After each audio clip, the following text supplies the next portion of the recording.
Hello, who is that calling, please? Is that Mr. Byrne? This is your 6:30 alarm call. Thank you. 6:30. Ya what gay? 6:30. 6:30. Exira and Delira. My arse. I'm so tired. 57 shagging years old with every menopausal Elwyn in the country on to be looking for washing machines, that bastard Russell Murphy. If it wasn't for him, I could get a lie on and a cup of tea, a little slice of toast, and to have marmalade, don't you know? Ya what gay? A little slice of toast. Oh, merciful Lord, what I wouldn't give for a cup of tea and a lie on. K, get me breakfast. Going for a shower. After that I'll be right back for brekkies and a dash in the car to the south side, right after the tittle shower. Back in a minute.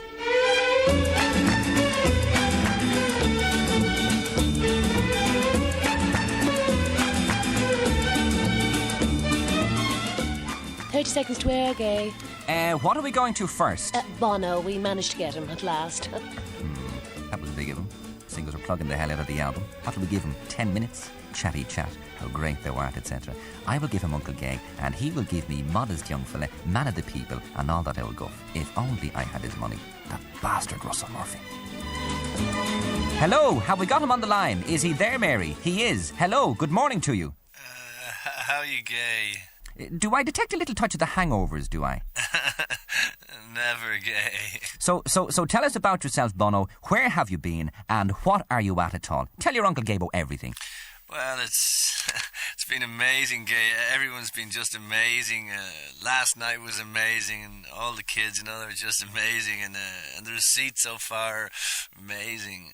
OK, well done, son, well done. Now, if you have just joined me, I am talking to none other than Bono of U2, and this to be Monday, and U2 Day, and all that sort of thing, don't you know? Ya what, gay? Now, there are all sorts of things happening in town to mark U2 Day. Do I hear, Bono, that you had a Trabant down there in Grafton Street last night? The Trabant, our listeners will know, is this little East German car on the album, don't you know? Yeah, gay, there's a Trabant in Grafton Street and one in Henry Street and one in O'Connell Street. We're hanging one out of the GPO, and gay, there's one for everyone in the audience. So lots of Trabants, but no sign of a white Hiace. No sign of a white Hiace. Suit yourselves. Of course, you fellows would be more into white flags, am I right? Yeah, gay, that's, from our war album, and we're giving away white flags to anyone that rides a horse through heavy snow before 5 o'clock this evening.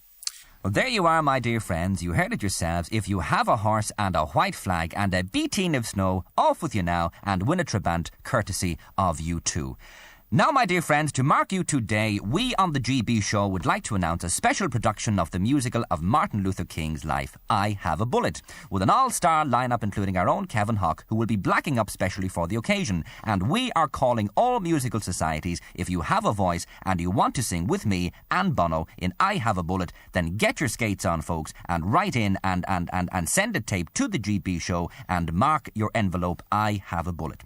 And tell us, Bono, about the special event to mark the unforgettable fire. That's a surprise, gay. That's on Wednesday night. Well, there you are, folks. Unforgettable Fire, recorded at Slane Castle in 1985, and to mark the 6th anniversary of the album's release, Bono assures me a big surprise lined up for Wednesday night at Slane Castle. Good luck, Bono. Good luck, son, and best of luck with the album. Good luck, gay. There we go. That was young Bono, and him to be full of life and full of health and full of bullshit, don't you know? Kieran! For God's sake, stop reading that stuff and concentrate on landing me safely. Welcome back, Taoiseach. Sorry? Did you have a good holiday, Taoiseach? Oh, thank you. Bless you. Thanks very much. Hello, Mary, how are you? Hello. Get me Mara, straight away. Yeah, I'm here, boss. Good morning, PJ. Good morning, boss. Welcome back. Isn't it a beautiful day? Beautiful. Well, yeah, I suppose it is, sort of. So, anything happen while I was away? Well...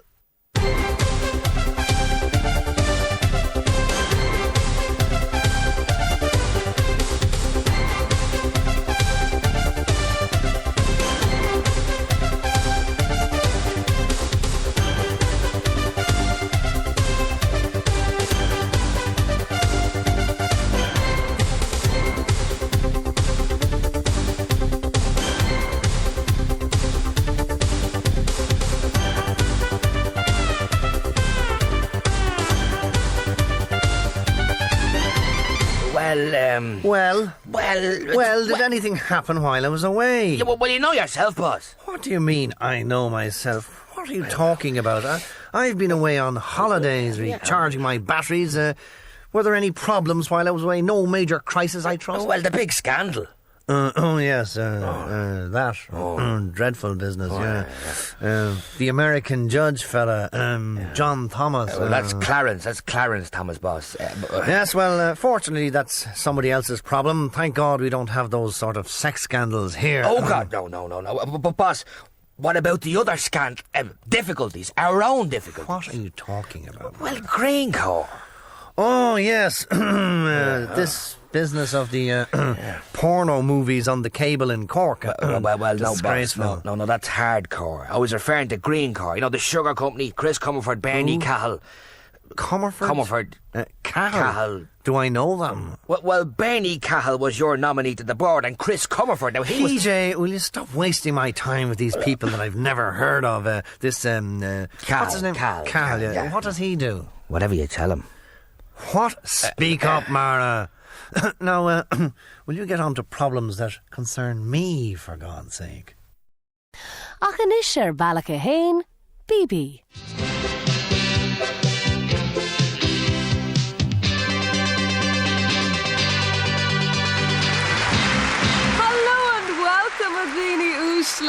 Well, I can hardly contain myself because tonight my exclusive guest is the most powerful man in Ireland, if not in fact in the world. So Búlabas Mór Accordia for the manager of U2, Paul McGuinness. Oh, Paul, my little heart's going pit-a-pat already. You really are here. And I see you've brought copies of the new single. One for everyone in the audience, is it? Perhaps, BB. I'll certainly be happy to sell them to anyone in the audience who deserves to buy one. But, of course, I'll give you one for free, baby. Oh, stop. And they're so hard to get, aren't they? I managed to buy 300 copies myself, but I had to go scurrying around Dublin for them, and the queues. But I'm a much better person as a result. I realise that much. Yes, I think that the days are gone when people think that they can just walk into any megastore and pick up a U2 record. My client's very unhappy with this situation, so we've done something about it. Yes, you really do have to prove yourself to be a U2 fan. Yes, and quite rightly so. My clients demand respect, and I get it for them. Now, this oath of allegiance that the fans have to take before buying a concert ticket, is it proving popular? Very much so, as is the erection of statues and altars to the group in people's back gardens. In fact, fans wishing to buy the new album will have to provide architects' plans and evidence of planning permission for their altar. And of course, this album of Full will only be on sale between midnight and 1 a.m. on the night of a full moon, isn't that right? Yes, provided that the buyer can produce references from at least 3 reliable sources, particularly a source as beautiful as yourself, BB. Oh, no! Oh, that trouser material is so soft. Thank you, BB. And tell me now, Afata, is it very tiresome dealing with all these people who want to spend their money on U2 records, stickers, posters, T-shirts and concerts? Would you not rather do without all that re-rogus rulia-boolia? Well, sometimes I do say to Paul and David and Adam... And Larry? No, Larry's usually left in the car with a Coke and a packet of crisps. Anyway, I say, look, chaps, let's do things that will really get rid of these rather tiresome fans. And the boys agree, because, of course, they are geniuses and they need the creative freedom to behave in any way I like. Oh, they sound like such mature, sensible boys. Indeed. And you sound just like Gay Byrne. Oh, just keeping in practice, you know. Well, that's all we've time for on the on BB. So roll it there, Roisin, agus Sloan agaibh go léir. Sloan, bye!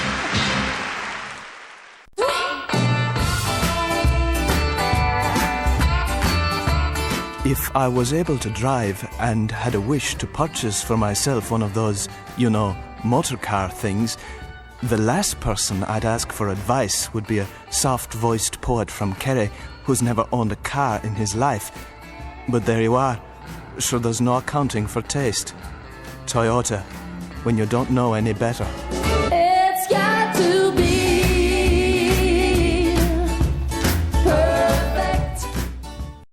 now on RTE, your only national broadcasting station, we have your only national religion. Nightlight with Father Pat McGuinness. Hi, how are you doing? Did you ever feel like a fly on the wall? Did you ever don a pair of wraparound dark glasses so as to be completely unobtrusive as you went about your daily business? Come to think of it, what is your daily business? Do you, let's say, work on a building site, or do you manipulate the pop music industry? Either way, you know, every job has its problems. As was said in the first letter of St. Paul to the susceptible, for man will rise and man will crawl. And so inevitably, you see, we all start wanting to be a fly on the wall. I would love to be a fly on the wall, for example, when you two meet their accountant. Bono himself, as we all know, is a fly on the wall, or a Wall Street banker, or the destroyer of the Berlin Wall, or Adolf Hitler or Václav Havel, depending on what hour of the day you meet him, what the weather is like, and what kind of car he's in at the time.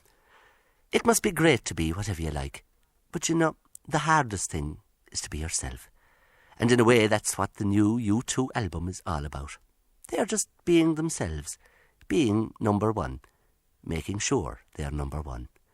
It's a dance album because U2 just want everyone to dance to their tune.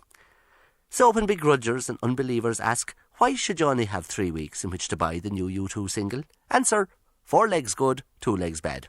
That'll put them in their place and keep Bono in his. Now let's give baby Jesus a special little present for his birthday. Let's make Achtung Baby number one for Christmas. Good night now, and God bless. Falches Jock, and here we are with Padraig Mulvey at Parky Crokig, fabled in song and in story, home of the great heroes of Romantic Ireland, and of course the last bastion and protector of our one great driving force, hatred of all things English, except Nicky, of course. It's very good, Donald, it's very droll. The greatest evil of modern times, apart from communism, that has to be faced is, of course, soccer. It is indeed. It's a vile thing entirely, is it not, Padraig? Terrible, terrible, Donald. It was you who said it now. Now, it was never played in the towns and villages of Cork where I grew up. You'd have been laughed out of school as some kind of foreign pansy if you even mentioned it. Of course, those were the good old days when we fought for our freedom. Isn't that right, Paddy? That's it exactly now, Donald. You wouldn't have caught our lads amusing themselves between ambushes by playing soccer. That was in the garrisons where the cowering English waited for the fury of the spirit of Irish freedom to fall on them. Oh, you never Not said for us, that this hugging and kissing and dancing in front of the spectators. No, it was the friendly jab with the hurley stick or the manly fist on the upper arm. In those days, men were men and Brits were afraid, isn't that so, Pat? Oh, you put your and the struggle goes on, of course, daily, hourly, against Donald. perfidious Albion and all her works and pumps. But they won't recolonise us through filthy soccer. A dirty, unmanly Protestant game, if ever there was. We're not here on the sacred ground of Parky Crokig, where the spirit of the GAA heroes will rise up and cry out. If a single soccer ball pumped up with British poison was to touch the holy turf. What would you say to that, Pat? Yes. Well, there you are, with the tranquility and joy of Parky Crokig, where the air of true freedom smells sweet. I bid you God bless and peace to all the world. And next week, why not travel with Donegal to Glasgow, where we meet and chat with Packy Bonner and Liam Brady and all the emigrant sons who have distinguished themselves in foreign fields for God and good old Erin's Isle. A love and joy to you all now. And now on RTE, your only national broadcasting station, the romance and passion of Spain are explored with Gerard Collins in Around the World on 80 Grand.